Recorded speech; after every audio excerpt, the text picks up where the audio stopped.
sobe, apresenta, mas eu já sou de casa, então eu já subi. Amém?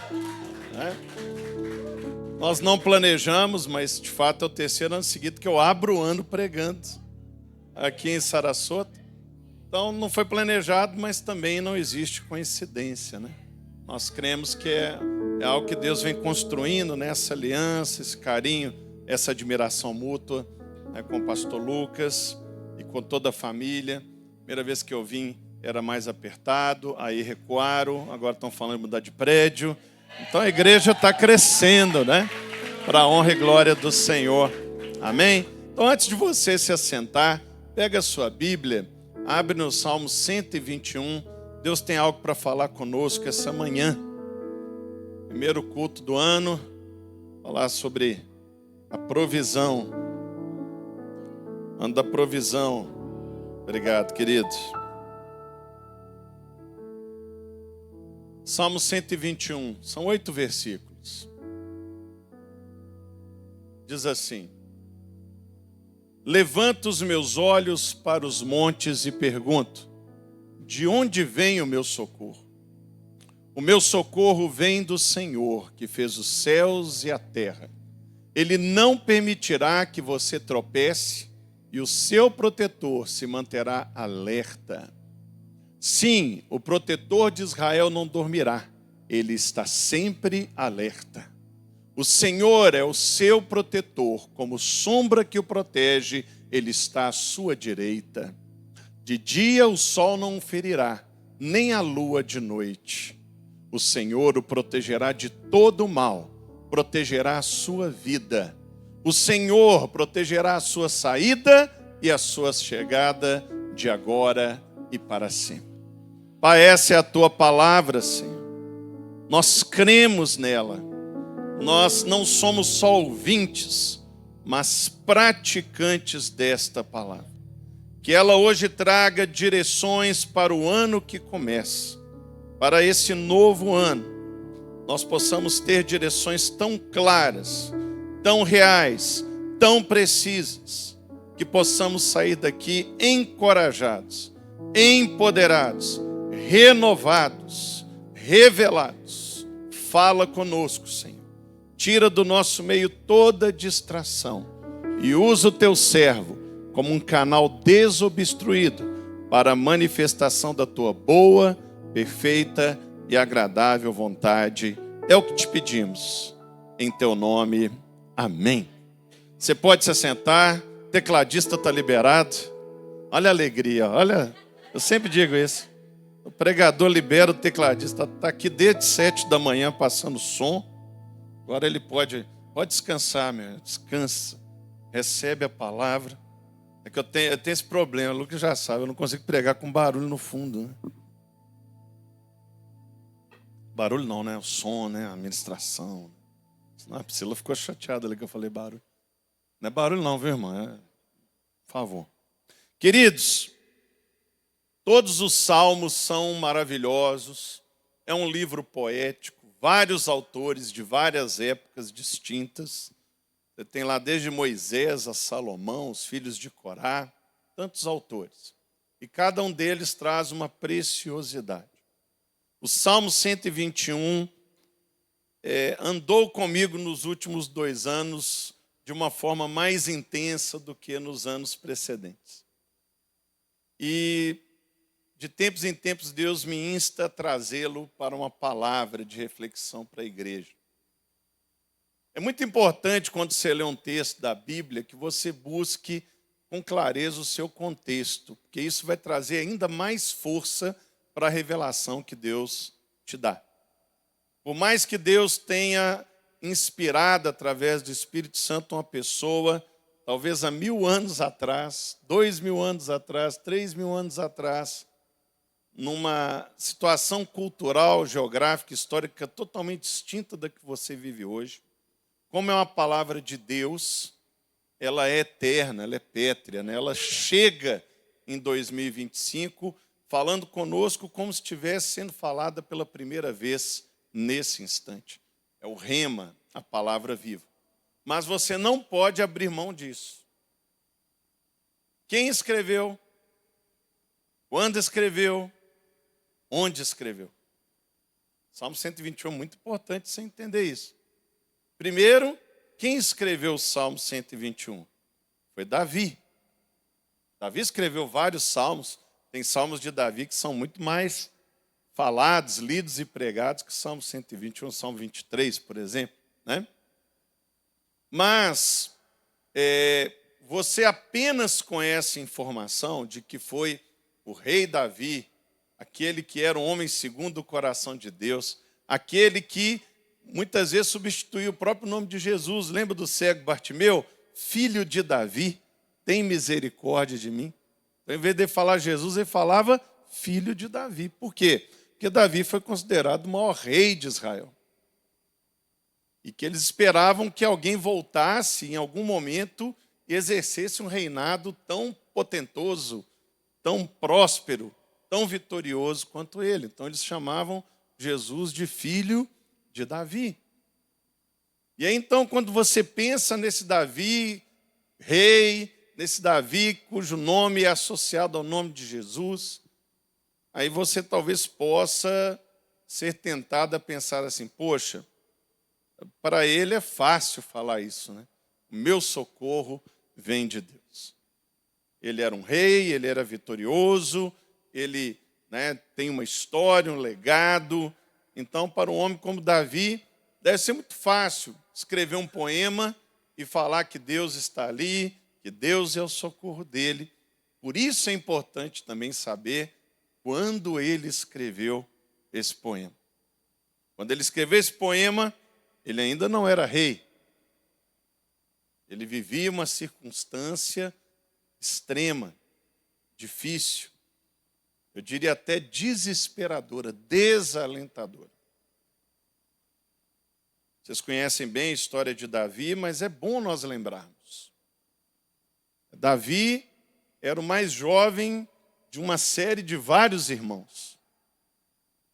E aí então chega Samuel com a missão de ungir um novo rei. Israel já tinha um rei, Saul. O povo tinha pedido um rei, Deus deu um rei. Não era aquele projeto de Deus ideal, mas Deus queria ensinar algo para o povo de Israel.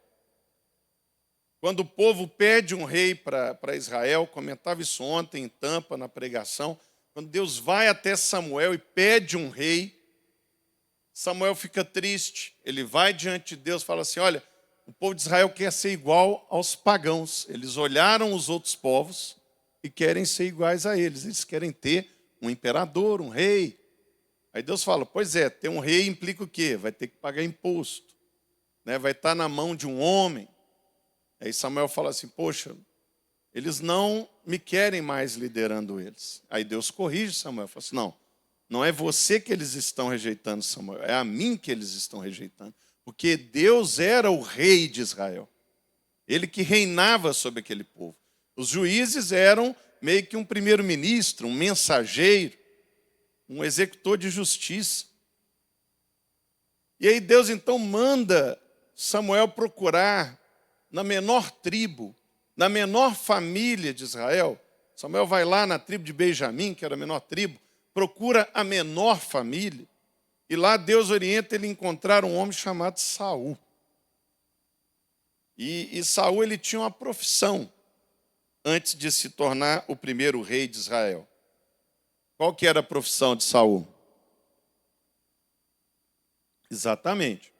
Ele era criador de jumento. Então eu sempre falo que Deus foi, o primeiro de rei de Israel, ele precisava de um especialista. Então ele foi lá e pegou um criador de jumento para ser o rei de Israel. Porque se o povo não queria ser ovelha, você só tem duas formas de se viver na vida, como ovelha ou como jumento. Você quer que Deus governa? Ovelha. Você quer que o homem governa? Jumento.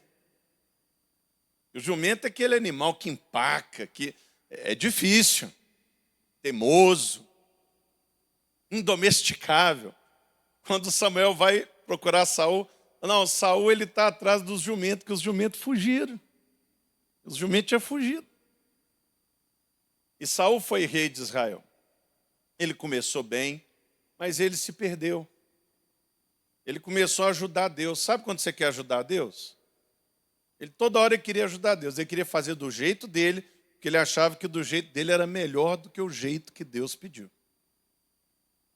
Ele desobedecia muito a Deus. E chegou uma hora que Deus tirou a graça que havia sobre Saul e falou assim: bom, já tem criador de jumento por tempo demais, vamos atrás de um pastor. Vamos ver se o povo agora vira ovelha. Então ele manda Samuel à casa do pai de Davi e ele fala assim: eu quero ungir um de seus filhos. Ele coloca os filhos perfilados e Samuel vai olhando um por um e o Espírito não fala, não é esse, não é esse, não é esse. Ele chega no último filho da fila, não é esse. E Samuel fica assim intrigado, porque nenhum dos filhos Deus confirmou. Então ele resolve perguntar: você tem mais algum filho? Não, eu tenho um, ele é adolescente, então nem trouxe. Eu falei: chama ele. Ele estava onde? Ele estava de trás das malhadas, ele estava trabalhando, estava cuidando das ovelhas. E aí então Samuel olha, o Espírito confirma, ele unge Davi rei. Ele se tornou rei naquele exato momento? Não. Saul ainda estava vivo. Davi, então, ele vai levar comida para os irmãos, e eles estão no meio de uma batalha, e aí acontece o episódio com Golias. Ele se apresenta a Saul, fala assim: eu quero enfrentar o gigante. Saul coloca a armadura dele, não fica legal, ele pede para tirar a armadura. Ele não vai com a espada, ele não vai com escudo, ele vai com 5 pedras e uma funda, encarar o gigante.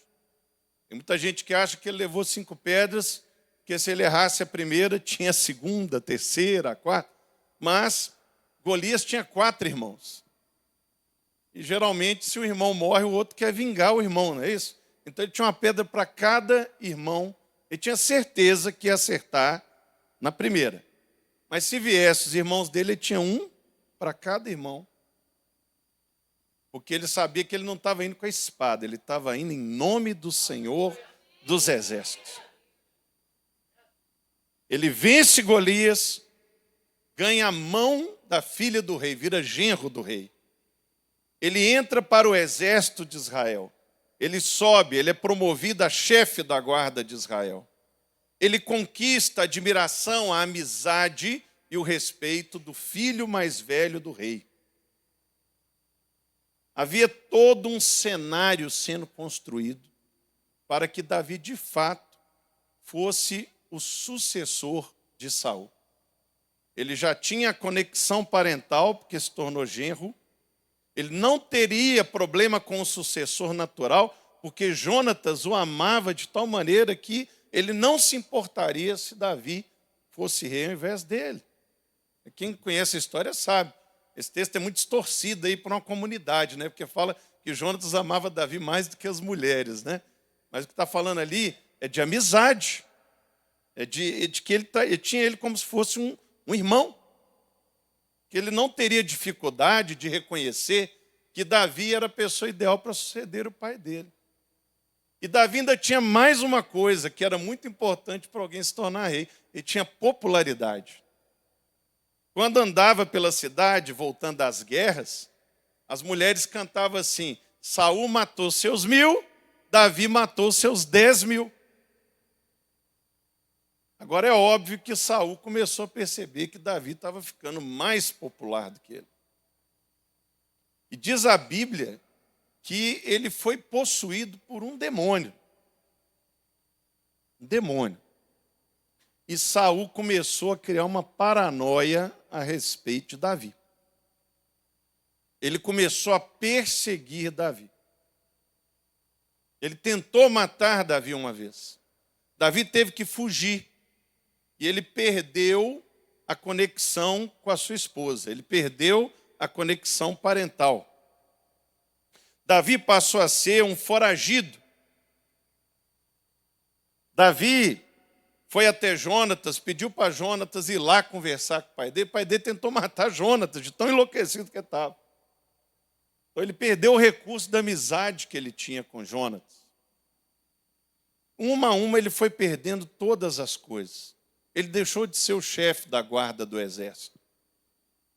Tudo aquilo que dava a Davi segurança, tudo aquilo que dava a Davi aquela certeza de que ele se tornaria o sucessor de Saul, foi sendo um por um retirado por Deus. Deus foi tirando tudo aquilo que dava a Davi segurança de que ele se tornaria sucessor do rei.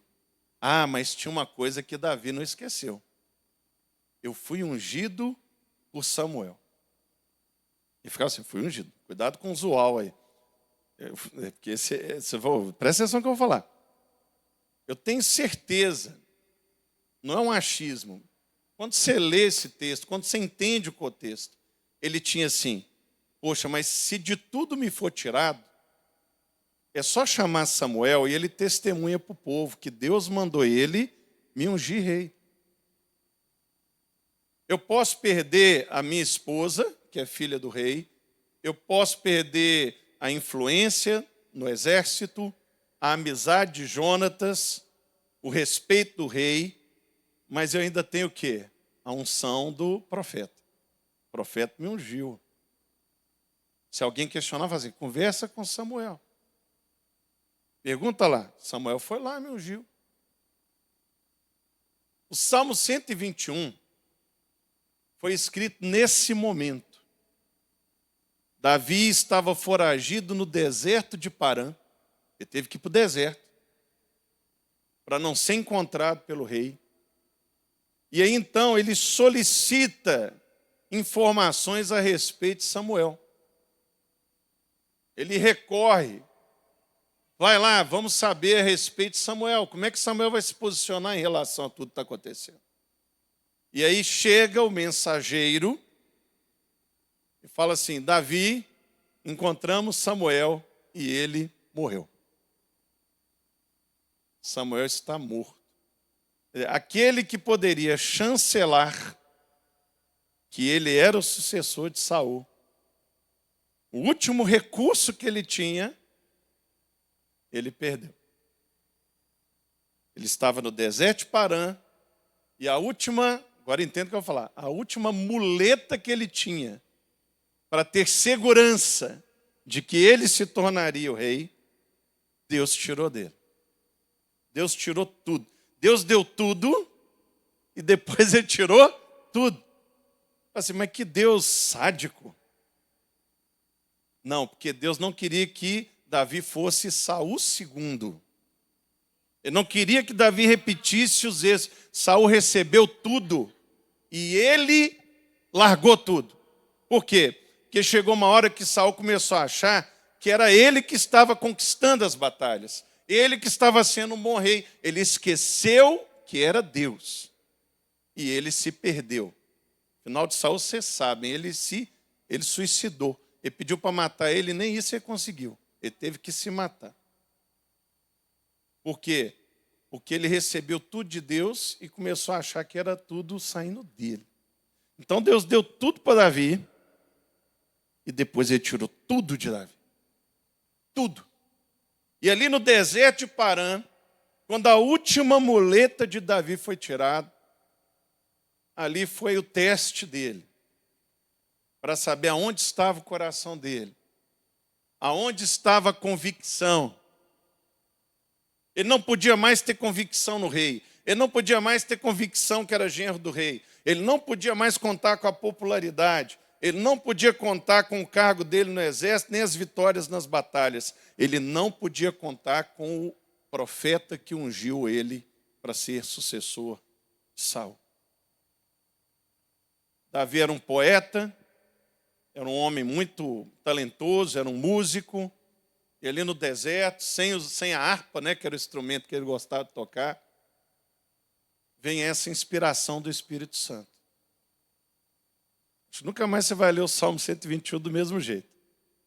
Porque você vai pensar em você. Sabe aquele dia que tudo, você recebeu uma promessa de Deus e tudo que apontava para ela acontecer, ele foi tirado. Ele está assim, que anda provisão, que maluquice é essa? Eu estou aqui começando o ano, tudo que eu recebi de promessa, nada aconteceu e tudo que indicava que acontecer me foi tirado. Talvez você está igual Davi no deserto, parando no meio do deserto. Tirou a última garantia dele. E aí, ao invés dele murmurar, ao invés dele questionar, ele era uma pessoa diferente. Ele era um pastor. Ele levanta os seus olhos. E a única coisa que ele vê são os montes de Parã. Né? Levanta os meus olhos aos montes. Ele literalmente fez isso. De onde vem o meu socorro? O meu socorro vem de Deus. Sabe, meu irmão, talvez você está assim, ó.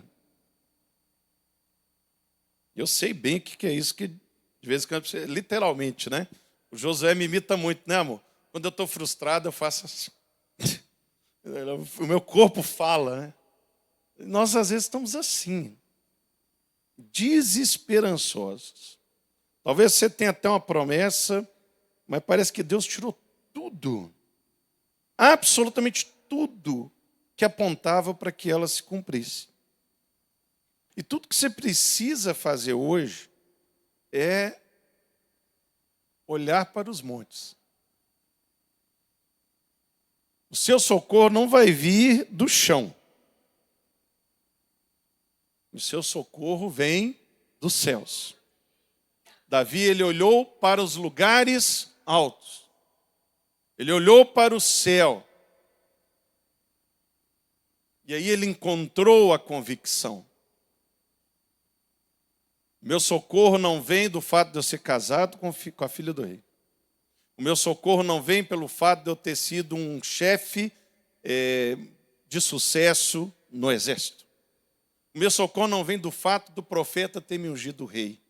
O meu socorro vem daquele que me deu todas essas coisas e depois tirou todas elas para que eu tivesse certeza de que só Deus, só confiando em Deus, a minha vida vai mudar. Ali foi onde nasceu o maior rei de Israel. Ele não nasceu no dia que Golias foi vencido, nem no casamento dele com a filha do rei. Ele não nasceu no dia em que foi ungido. Ele nasceu no dia que ele entendeu que a única coisa que ele precisava nessa vida é Deus. Você não precisa de título, de riquezas, de influência para alcançar o que Deus falou que você vai alcançar. Você precisa daquele que falou que você vai alcançar. Quanto mais você entender essa realidade, mais você vai alcançar o que Ele está te prometendo. Deus, Ele não descansa. Davi fala isso, Ele não descansa. Ele trabalha todos os dias por você. E talvez você ache que está no meio da escuridão. Estou entrando em 2025, está tudo escuro, Richard. Eu quero lembrar para você que no Salmo 121, Davi fala que não é uma escuridão, é uma sombra. É uma sombra. Para que o sol não te fira. Ele se coloca entre você e o sol. Você não está na escuridão. Você está protegido pela sombra que Deus faz para que o sol não te fira. Para que a lua não te fira. É o que muitas vezes nós estamos olhando para baixo, achando que estamos na escuridão. Mas o que está acontecendo é que Deus está te livrando de tantas coisas. Se colocando entre você e o sol, entre você e a lua, todos os dias. Ele não descansa, Ele não para, Ele não esqueceu, Ele não distraiu. O que nos falta e o que Deus traz para você nessa palavra de abertura do ano é uma palavra assim: levante a sua cabeça, olhe nos montes, olhe nos céus e você vai encontrar o socorro. O socorro vem de Deus.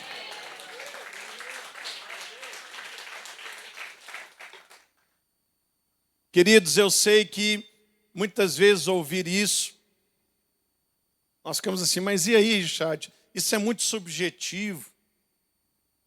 Mas é exatamente isso que Deus quer de nós, a total dependência dEle. É buscar primeiro o reino, como Jesus fala no Sermão da Montanha. Buscar primeiro o reino, a sua justiça. As outras coisas Ele acrescenta. Quanto mais eu aprendo a depender de Deus, eu sou uma pessoa muito ansiosa. Já escrevi um livro sobre isso, tem aí na livraria. O Descomplique-se, uma abordagem cristã a respeito da ansiedade. Mas o que eu tenho aprendido é não deixar que o excesso de futuro destrua o meu presente. Nós estamos muito preocupados com amanhã e não estamos desfrutando hoje. Porque nós não confiamos nesse Deus que nos dá sombra de dia e de noite. Ele não para. Ele está aqui hoje. Ele te trouxe aqui hoje, essa manhã, para dizer assim, confie em mim. Olhe para mim. Para de olhar para o deserto. Para de olhar para o chão. Para de achar que você está na escuridão. Eu estou com você. Isso que você chama de escuridão é uma sombra. Quando você levantar a sua cabeça, meu irmão, e olhar para os montes, olhar para o céu, você vai bater os olhos nos olhos de Deus. E vai ser tão diferente. É Ele que guarda a sua entrada. É Ele que guarda a sua saída. É Ele que abre a porta. É Ele que fecha a porta. Se Ele fechou uma porta, é porque Ele vai abrir outra. Agora, você tem que olhar para cima. Se você olhar para o chão, você não vai ver se a porta está aberta, se a porta está fechada. Você não vai ver se você tem que entrar ou se você tem que sair. Se você ficar preocupado demais se está muito escuro, você não vai se mover. Você vai ficar atemorizado. Não, meu filho caçula ainda tem medo de escuro, tem que deixar uma luzinha, algum lugar acesa. Mas o que nós precisamos entender é isso. Nós não podemos sair de debaixo da sombra de Deus. Às vezes você quer muita luz, muito holofote, muita visibilidade. E Deus está querendo te guardar, te proteger, não te expor. E Ele se coloca entre você e aqueles que te atacam, aquilo que está fazendo mal para você, e você quer voltar para a luz. E Ele, não, espera aí, deixa eu te tampar, espera aí, deixa eu te proteger. Ele quer abrir a porta para você passar. E Ele quer fechar a porta para você não passar. Ele, é o que Davi fala, Ele guarda a entrada, Ele guarda a saída. Versículo 8. Se você estiver de cabeça baixa, você vai entrar em lugares errados e vai bater com a cara em portas fechadas. O que Deus te chama nesse 2025, ano da provisão. Tive o privilégio de estar com o pastor André Valadão no dia que ele recebeu um insight divino e definiu esse ano, porque eu que cuido da agenda. O pastor falou, compre a agenda, dá muito trabalho para fazer. Ele falou assim, tem umas perguntas lá. Eu sentei pessoalmente com o pastor Marcelo Galhardo, pastor André Valadão, e nós formulamos as 40 perguntas em cima das caixinhas que o pastor André recebe. O pastor André falou, eu quero uma gente diferente, eu quero células bem agitadas. Falou, o Brasil gosta de treta, né? Eu quero o povo falando no GC. Mas vê bem, Chad, responde direito essas perguntas. Bota versículo em tudo. Tá lá, montei uma equipe. Mas eu ando da provisão. Agora você precisa olhar para o provedor. Olhar para o provedor. O que esse versículo está falando?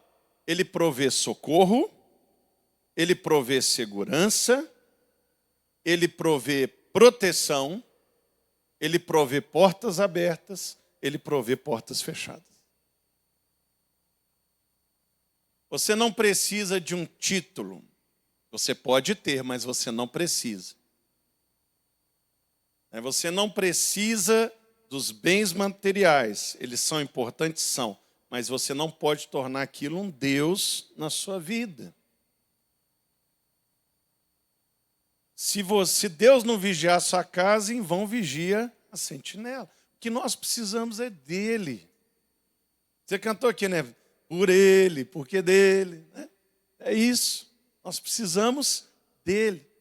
E o que Davi entendeu naquele dia, em que ele foi privado de todas as suas garantias humanas, é que ele só precisava de uma garantia divina, uma garantia sobrenatural. E é isso que você precisa para 2025. Confiar em Deus, ter relacionamento com Deus. Como que você vai poder cumprir a vontade de Deus se você não sabe qual que é? Como que você vai poder obedecer a Deus se você não sabe o que é certo, o que é errado? Você não lê a Bíblia, você não estuda, não participa de GC. Fazer um convite aqui, Lucas. Amanhã eu vou dar aula de teologia sistemática no Carisma Master de Tampa. Né?